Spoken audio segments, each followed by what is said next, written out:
Shalom Aleichem wa rahmeh Allah wa barakatuh. May the peace of God and His compassions and blessing be upon you. In this video I want to talk about Allah, the God of Abraham. Often among Christians and Jews I hear opposition against use of the term Allah in reference to the Creator, the God of Abraham, on the basis of several misunderstandings and lack of information. One of these is that the name Allah is, in Hebrew, the word for curse, which is, first of all, patently not true. We'll start off by showing you what the name Allah looks like in Arabic. There are 4 letters when it's represented in Hebrew, the Arabic name Allah in Hebrew letters. Alef, Lamed, Lamed, He. The Hebrew word for curse is only 3 letters, Alef, Lamed, He. Clearly they don't look the same. Although the Arabic name Allah could be written in 3 letters in Hebrew, by inserting a dot, a dagesh, inside the lamed, the middle letter, the L, that is not how it's written. But even if it were, it still wouldn't mean anything. It wouldn't mean that Allah means curse any more than the Hebrew name for God, Allah, means curse. Because the Hebrew name for God, Allah, is written with exactly the same letters as the Hebrew word for curse. Alef Lamed He, Alef Lamed He. The difference is the vowels. Likewise with the Aramaic term for God, Alef Lamed He and Alef Lamed He. The exact same letters, only difference are the vowels. Vowel pronunciation can significantly change the meaning of a word, even in English. Take, for example, the word curse in English and the name Chris, which happens to be based on the name for the Christian Messiah, Christ. Chris and curse. The consonants that are sounded with your mouth when you make this are exactly the same. A K, an R, and an S. So anyone who wants to consider Allah to be a false God and not the God of Abraham because it has some semblance to the Hebrew word for curse, they must likewise consider the God of Christians a curse. But that's not the point of this video, and I don't consider the God of Christians to be a curse. What I would like to show, first of all, is the similarity. The Hebrew name for God, one of them, it simply means deity. In Hebrew, this term isn't used exclusively for the Creator, but it means deity, is Allah. The Aramaic is Allah, but without emphasizing the L. Hence this one L without a dot. Allah. It can also be pronounced Allah. The Arabic word is Allah. The difference is mainly the elongation of the L, Allah, as opposed to Allah. You can find this 3-letter spelling of the Hebrew name of God, Allah, in the Hebrew Bible several times in reference to the Creator, the God of Abraham. It can be spelled both with 3 letters or with 4 letters. When it's spelled with 4 letters, it's this called the full spelling. That is because a letter is being used and added to the word to represent one of the vowels. In this case, the holam, the O sound. But the essence of the word, the root of the word, is only 3 letters, and it appears several times in the Hebrew Bible in reference to God with only 3 letters. Same thing with the Aramaic word Allah. This appears several times in the Aramaic portions of the Hebrew Bible. I've counted in the book of Daniel at least 7 times when this appears, both in reference to false deities and also in reference to the God of Israel.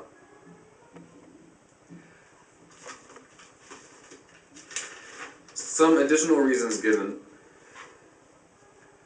for not using the name Allah, not simply not using it, but objecting to anyone using it in reference to the Creator, is based upon belief I'm not 100% convinced that it's true or not, but personally I don't think it makes a difference. And that is the belief that in ancient Arabia, there was an idol named Allah. And hence, Allah is an idol. And if you pray to Allah, you're praying to an idol.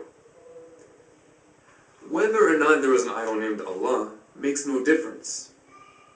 What makes a difference is the intention of the people who are praying to the one they call Allah. If when they say Allah, they're thinking of some idol or some physical being in some particular location, or some human being, like the Nation of Islam, then I would agree that that is a false deity. But if the individual is praying to one whom they call Allah, and they have in their mind no conception of any form or any corporality, but the historical God who created the universe, then that is not a false God. Regardless of any disagreement as to how the creator of the universe interacted with mankind. If this isn't a good enough explanation for you, then I will have to request all Christians and anyone else who uses the term God to abstain, please, from using the term God, because the English term God, even in the Hebrew Bible, is used in reference to the name of a false deity. You can find this in Isaiah chapter 65 verse 11. God. There, people are being rebuked for setting up a table in worship of God. So much for the communion table done in honor of God. Another problem and objection to Islam, not that I agree with everything in Islam, but objection should be based on reason and not misunderstanding and contradictory and hypocritical evidences. Another objection given in protest of worshipping Allah is that it was the moon god, and even today you see Muslims often wearing or incorporating symbols of the crescent moon in their architecture or whatever else.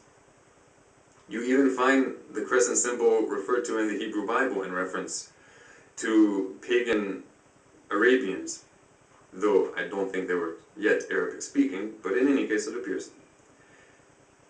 Now this doesn't mean that the deity that Arabs worship or Muslims worship is the moon god, even if the moon was associated at one time in history with Arabian idolatry, any more than the Star of David would imply that Jews are worshipping some kind of star god.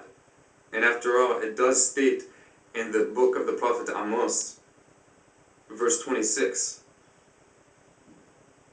that God rebukes the people of Israel for having worshipped false gods and having made a star in representation of this God. The same can be true with the cross.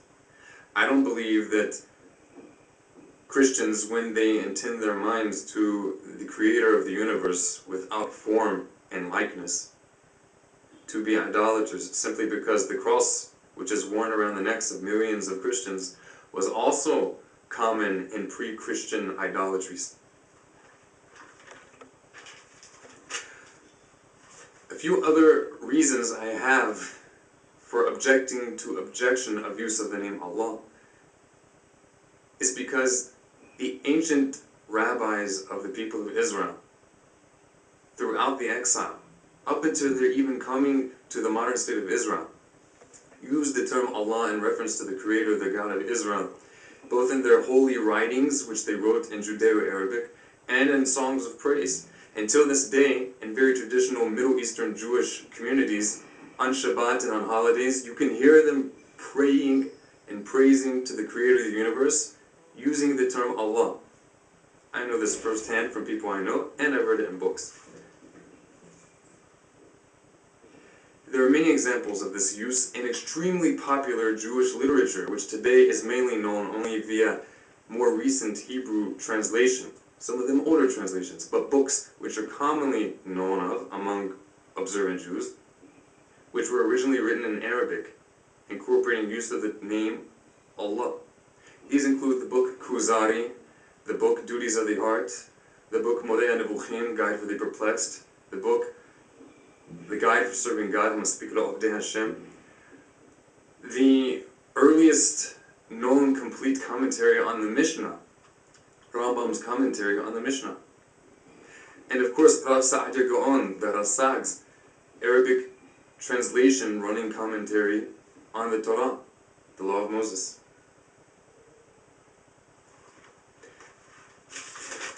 I've recently heard it objected to, use of the term Allah, for reason that, regardless of all the things I've said so far, the God of Israel and the God of Abraham doesn't have the spite and hatred and evil, unbridled anger, as you may find in a human, as we find in Allah, the God of the Quran, who, in punishment for the heathens, will send them to the fires of hell and burn and roast them, and once they're finished roasting, He will heal them just to roast them again. Now, I also object to this concept, and I don't agree with it at all.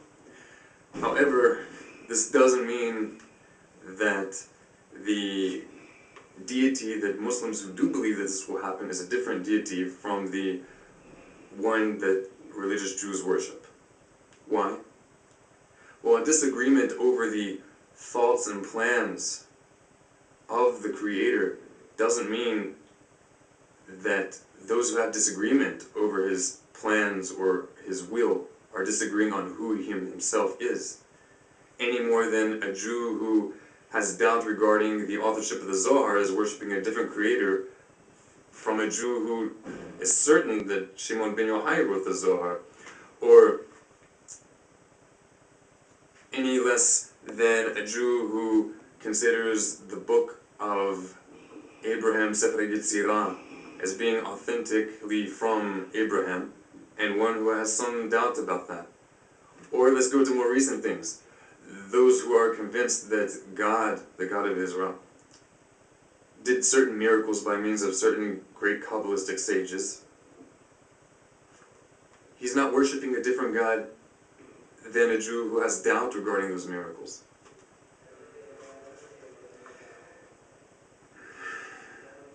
I wrote the following analogy to put it simply. Let's say two people know the same boss. Just because they disagree as to the plans of the boss doesn't mean that they have two different bosses. And just because perhaps they disagree as to the boss's will doesn't mean that they each work for a different boss. Disagreement as to the plans, desires, or doings of the boss doesn't equate to disagreement as to the essence of, or the mahut, of who the boss is. Muslims, Jews, and the original followers of Jesus, who said that the greatest commandment is, Hear, O Israel, the Lord our God, the Lord is one. For all three of these, the Creator is one, absolute existence. He is not subject to change.